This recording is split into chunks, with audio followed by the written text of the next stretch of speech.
Hey guys, it's Monday and I'm back finally.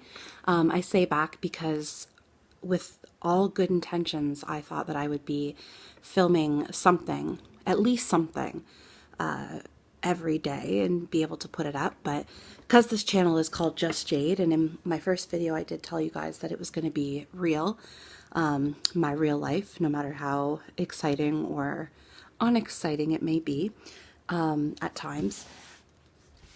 I life got in the way and things got busy over the weekend. So unfortunately, I didn't get to upload anything, but I think that's okay at this point, considering I only have a few people that are following or watching, which again, I completely and totally appreciate. It's pretty awesome. I think it's 18 subscribers that I have, but even 18, that's pretty cool. That's really cool. So anyways, just trying to think like what I wanted to film today. And then I got a call from a group that I'm supposed to be attending sometime in the near future, hopefully. There is a waiting list and it is a very intensive group. Now, when I say group, I am referring to something that does deal with mental illness and emotions and, coping mechanisms and all that kind of stuff. So I was really looking forward to this group, and I still am. In my previous group, which was 2 months, and 2 months, and it was 5 days a week, I believe, Monday to Friday. How ridiculous is that? It was only just last year, and I can't even remember. But I didn't miss a group. Like, there were days where I went in and we were touching on stuff that, as much as I say I'm an open book, there were things that, they trigger you and you start crying in front of a group. And even though my group, we became very close because I think it was only 8 of us in there in total, plus the 2 teachers or facilitators. At the end, it was easier to be super vulnerable with them. And, we ended up doing role plays and everything. And everybody got right out of their shell. People who, at the beginning of class, like when we first started, were actually almost throwing up in the hallways because they could not bring themselves to be that vulnerable and get up in front of their peers and share, let alone do a role play. So by the end of it, by the middle and by the end, we were super close, and I am so grateful for everything that everyone in that class shared, and the relationships that we formed. So like I was saying, I've been in group settings before, and I've gone in on days that I absolutely didn't even think I was going to be able to roll over in bed, let alone get up out of it. So this group, even though I know and I've heard that it's a very intensive group, I was really looking forward to it because, as all of you know, and the people who are very close to me, that I've been suicidal and I've been down some pretty dark roads, and I continue to work on myself. There are times where I'm like, lots of times, where I would be in these classes or come home from these classes, and I just felt like, is it even worth it? Because I've been doing these classes and these, counseling sessions and therapy. I've been doing this all for so long, and I just am not getting any farther ahead. I'm not going to say that it isn't working, because obviously there are things that have worked for me and I continue to use them to this day. But my ultimate goal is to eventually get back out into the work world and be able to, what I consider, be an active I'm gonna mess up this word. Contributor. I was gonna say contributor to my family and my household, financially, because for me that is something that I struggle with on a daily basis. With lots of people, I think in my head, people are like, she's using this as an excuse to not have to work. She's just lazy. All those other things that go through your mind, when in fact that's not true at all. I would really love to be able to work and go out there and meet new people and contribute to my household and be able to give my kids things that I want to give them, but unfortunately at this time can't. So those are things that I have to work on because, my husband and I were sound and we talk about this all the time. And if it wasn't for him, I wouldn't be living in this house, I can tell you that. So anyways, eternally grateful for that. And I'm not only that, but eternally grateful for the relationship that him and I have, the complete openness, which has only happened from us having trials and tribulations in our past. But now, we're completely open and honest, and I have to take what he says to heart, and I have to truly believe that when he says that he'll be here for me no matter what, to help me get through, because we're a team, I have to believe that. Just like all the self-talk and the things that I think people are judging me, when it comes down to it, it's all in my head. It's all my own thoughts. So anyways, it's not the case that I don't want to work. I really do want to work. And there are people out there in my life who are trying to be very positive, and I appreciate it. They're trying to say, like, why don't you maybe step away from stuff that you've done in the past, like doing hair, or I don't really know, I guess just other stuff, and pick something completely new, because then maybe that'll spark a different interest, and then therefore you'll be able to go and get a job in that kind of thing because you didn't know that you even had a passion for it or whatever, which is really good advice. I never even looked at it that way. But the thing that some people in my life don't understand is, even if I were to do that, and say I were to go to school and for whatever it might be, get a degree, get a, whatever, graduate from a class graduate and be able to go and get a job in that field. The thing is, that's all awesome, and I have all of that behind me. But when the time comes to go and apply for a job or get a job or keep my job, I am right back to where I am now, right where I started, because I haven't dealt with the issue that is holding me back from succeeding. So I appreciate everybody's input completely, because if anything, it makes me think about different things in a way that maybe I am not thinking about it at that time. So I do appreciate it, but I just also need you to know where I'm coming from. That, like I said, if I had that and I could go and get a job and all this, as soon as I got there, the things that kept me from keeping a job in the past, my mental illness and the self-talk and everything,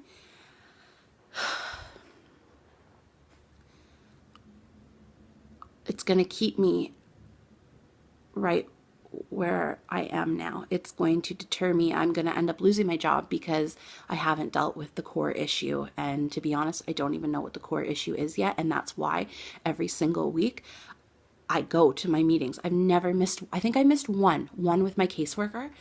And I've been going to her for over a year and a half now. I've missed one, and it was because of the weather. Even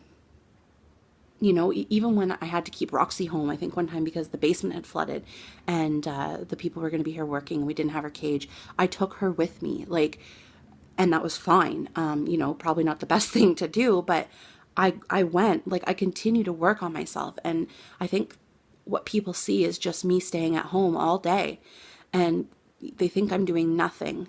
And the thing is, I can only do as much as my groups offer, and I do the work at home, and I do my homework at home, and I do all my readings, and I write out my my homework and my paragraphs and my questions for my next meeting, and things that I think I need to continue to work on, things that aren't working. I know I'm completely babbling here, but it's just, and if it's exhausting you, I don't mean to be rude, but imagine that going on in your head all day, every day. So, again, I got off on a rant, and I don't even know where the hell I was going with this. I do actually. I got a phone call from this group that I'm supposed to be attending. There's a wait list, so hopefully I get into it. And unfortunately, the person who called me was kind of just a little bit rude, to be honest. And I know, I understand that some of the people that they do deal with, obviously, this is a very intense class and they don't want to be wasting their time with people who say they want to be there and are filling up a spot that someone who really does want to be there and is going to show up every day, consistently and stuff like that. They want to make it cut and dry. This is what we're about. If you're not willing to do the work, then we're not willing to do the work to help you. And I completely get that. But for a phone interview kind of thing, with someone who doesn't know entirely what the group's about yet and, is really looking forward to going. There's Roxy. Roxy! ADHD kicking in here. Rox! It's like she knows when I'm filming, because any other time I would say her name, look at her little ears. She's like, I know you're talking about me. Any other time I'd say her name and she would like pop her head up and look at me, but no. Roxy! Who's at the door? Who is it? There she is. Oh my God, you're so cute. Oh, I love you. Okay, sorry. Anyways, they think I have ADHD as well, so we'll just put that into the mix. I did a test and, every single one was above and beyond, so anyways. What was I saying? I understand that they want to put it out there for the people who, really want to be there, and I understand all that. But for a phone interview and someone who really does want to go and is really looking forward to it and literally has been to like cognitive thinking, I've been to psychiatrists, I've been to psychologists, I've been to counseling, I continue to go to counseling, I've been in a group setting, I've done volunteer work, like all within the mental health range. I continue to work, and not just work, struggle. I continue to struggle to work on myself. It was kind of really off-putting the way that he was speaking to me, and I'm trying not to take it to heart because that is something that I do a lot, and obviously he doesn't know who I am. He can't even put a face to a name, and I'm probably like the 19th phone call, if not more, that he's made today, so I do understand. But I do also think that if you're working within the mental health profession, that just like a doctor, your bedside manner needs to be something that you continuously work on to make sure you keep in check. Just like anybody else, any other normal human being, we all have bad days. We've all done the same work that we've done for every single day, and it gets repetitive and monotonous. But you have to continue to work on yourself as well, especially when you're helping other people, to keep that in check. Like now I'm kind of off-put. I was told by a friend who actually works in the system that it's a very intensive program. And my response was, I'm aware, like I know, and I'm really excited about it. Like I've been to the groups, like I said, I just keep repeating myself. And I've done all of the work. I did all my homework. Like I never missed a class. I was there early. I was never actually late for a class ever. Monday to Friday for 2 months, almost 3. And I'm willing to do the work, and I was really looking forward to it, but now I'm just kind of, I'm a little put off by it, to be honest. But again, trying not to take it personal. I'm going to go to my intake meeting and interview intake meeting, see what it's about, and go from there. Because if there is anything that I've learned on my personal journey, is I am not here to impress anybody or make anyone else happy, besides my children, of course, but myself, and I have the choice. I have the power, because for the longest time, I let my power be taken from me, and I just rolled with the punches and thought that what this person was telling me, or these people were telling me, was the ultimate way. And if I didn't make them happy, then I was doing something wrong, and ultimately there was something wrong with me. So I continuously every day have to tell myself that I do have control, and I have the yes or no at the end of the day. But I also have to make sure that I am saying yes and I am saying no, and the decisions that I'm making are to better myself, and not just because I think I'm supposed to do it or I think other people want me to do it. And on the other hand, I have to make sure that I'm not saying no to opportunities just because I'm afraid of the what ifs or the unknowns or the uncomfortable feelings that come along with it, like anxiety and panic and all of that kind of stuff. So I'm definitely going to keep you guys posted on this if you're interested at all, because it's very hard to have an encounter like that when you were so excited about something and you're already in a vulnerable state, and it's going to be a place where you're going to be in a vulnerable state on the daily, to have someone approach it like that, especially someone who's supposed to be teaching the course, and not let your self-talk get to you and just quit before you've even tried. So I was almost there when I got off the phone with this person, but I'm not going to let that person, or what I think that person was behaving like,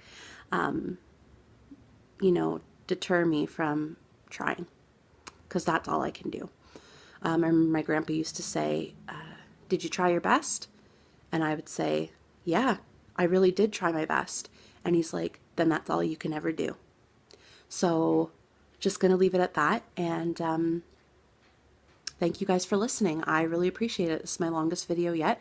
Thanks to Sam for hooking me up with some more space. I keep calling it data, but she says that's not right. So some more space. Almost a 20-minute video, and I really appreciate you guys watching this. If you have any advice or questions or anything at all, it really helps me if you would like this video and subscribe. If you find anything in this video helpful, maybe share it too. Again, just really quickly, because, I don't know how to end these videos. Like, subscribe if you like what I'm doing. And like my grandpa said, did you try your hardest?